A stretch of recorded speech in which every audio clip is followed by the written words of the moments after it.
Sesungguhnya, awal agama itu adalah ma'rifatullah.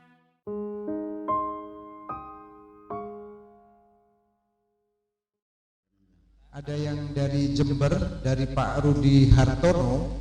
Jember. Ya, dari Jember.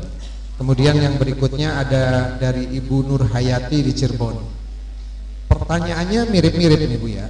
Kalau begitu saya akan sampaikan dua-duanya Bu ya. Assalamualaikum warahmatullahi wabarakatuh Bu ya. Ada kata dalam puisi Bu ya, ketika engkau sudah bersujud, maka engkau takkan mampu lagi mengangkat kepalamu. Apakah seseorang yang sudah sujud hati dan pikirannya, maka dia sudah tidak sanggup lagi menghitung nikmat dan kebesarannya Allah? Kebesaran Allah, kehebatan Allah, betul. Ya, persoalannya kalau orang sujud mah semua juga bersujud, tapi kan kepalanya yang bersujud, hatinya nggak pernah bersujud. Kalau orang hatinya sudah bersujud, dia tidak akan berani mengangkat kepala. Ya, karena akan dia telah melihat kehebatan Allah. Begini, orang ini rendah hati, sopan santun, ketika yang di depannya dianggap lebih tinggi. Betul nggak? Kalau yang di depannya lebih rendah, sopan santun enggak? Berarti sopan santunnya artifisial, dibuat-buat. Kita selalu saja merasa kagum melihat orang kaya raya. Kita sering terkesima melihat kecantikan seorang wanita. Mungkin kita terbelalak melihat kesaktian orang. Selagi orang itu belum pernah melihat kehebatan Allah, masih ada yang dikagumi selain Allah. Itu aja persoalan. Kalau dia sudah tahu hebatnya Allah, tidak ada yang dikaguminya semuanya. Itulah persoalannya. Jadi ya, sebenarnya kapan hati kita bersujud? Ketika kita bisa sudah melihat kebesaran Allah itu. Betapa artinya kita tidak ada artinya. Sekali lagi kita bawa ke alam semesta.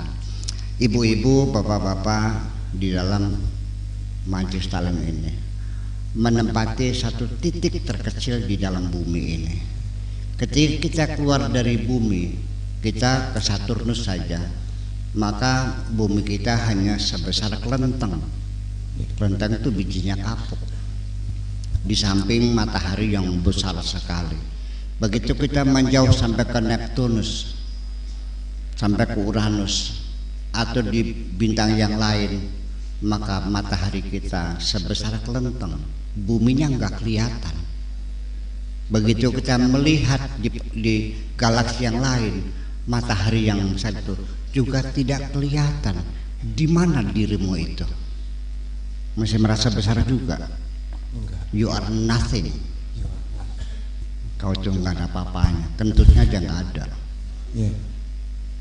Dulunya nggak ada. Jadi ketika orang masih merasa bangga dan sombong dengan dirinya, dia tidak tahu posisi dia di dunia sebagai apa. Engkau itu tidak ada apa-apanya kok. Jadi artinya jadi orang yang tawadhu itu adalah bukan orang yang merendahkan diri di hadapan orang. Orang tawadhu itu adalah orang yang sudah mengenal kehebatan Allah itu. Masya Allah, luar biasa. Iya, bahkan ada sedikit joke juga dari dia. Ketika orang yang bersujud ini hanya kepalanya saja, tetapi hatinya tidak bersujud. Tapi lumayan lah, tinimbang enggak kan? Tinimbang enggak. Tetapi nanti di akhiratnya, itu ketika catatan amalnya dibuka, tulisannya P. Nungging. Lagi nungging, meleding bahasa Jawanya. Berarti ya. Kenapa selama ini kepalamu nyung sujudnya nggak ada? Adanya bab meleding. Lalu engkau akan bertanya kepada malaikat, malaikat mana sujudku? Kau meleding. Kata malaikat, yang kau lakukan bukan bersujud tapi lagi meleding. Kenapa demikian? Karena Tuhanmu selama ini kau taruh di belakang, tidak di depan.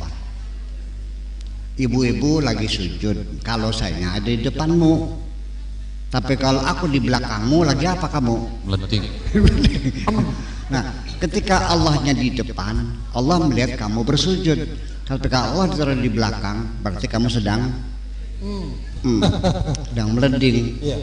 Kapan kita menaruh Allah di belakang? Coba kita perhatikan seseorang yang sudah tertindih hutang, kredit di bank jatuh tempo mesti bayar, tidak ada uang, rumah hampir disita. Apa yang terpikir ketika kita menghadapi kesulitan? Yang terbayang adalah siapa gerangan yang bisa menolong saya. Saudara di Bandung dihubungi nggak bisa, mertua di Jakarta saben baik, ya kan? Teman dulu yang pernah kita bantu juga kita hubungi bisa nolong enggak? Setelah semuanya menolak semua, terakhir baru engkau menghadap Allah. Allah ditaruh nomor Tait. Ya. Berarti di depan di belakang Allah. Di belakang. Nah, makanya sujud apa meleding? Meleding. Makasih. Luar biasa.